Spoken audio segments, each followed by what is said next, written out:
Have you ever tried running away from something you really didn't want to do?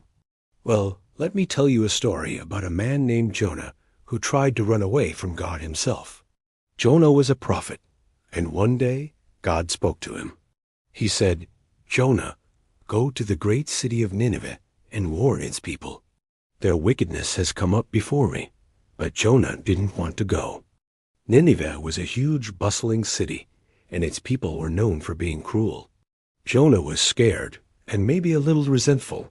So, what did he do? He ran in the complete opposite direction.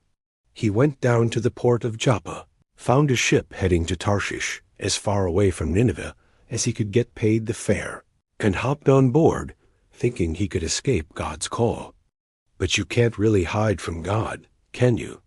Out on the open sea, God sent a mighty storm. The waves crashed over the ship, and the wind howled. It was so violent that the ship was about to break apart. The experienced sailors were terrified. They started throwing cargo overboard to lighten the load and prayed to their own gods for help. Meanwhile, where was Jonah? Fast asleep down in the hold of the ship. The ship's captain found him and woke him up, saying, "How can you be sleeping?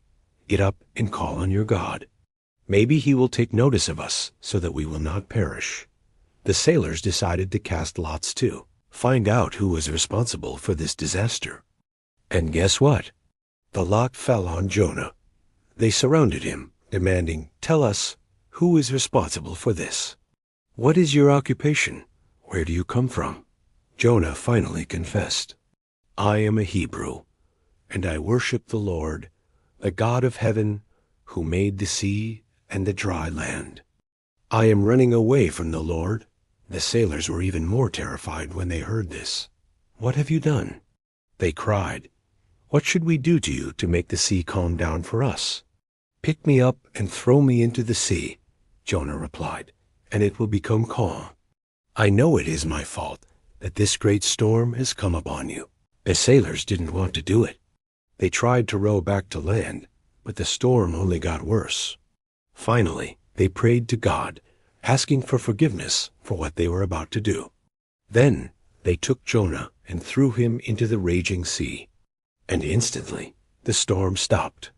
The water became completely calm. But God wasn't finished with Jonah. As he sank into the depths, God provided a giant fish to swallow him. Jonah was inside the belly of this great fish for 3 days and 3 nights. It was dark, and it was lonely, but it gave Jonah a lot of time to think and pray.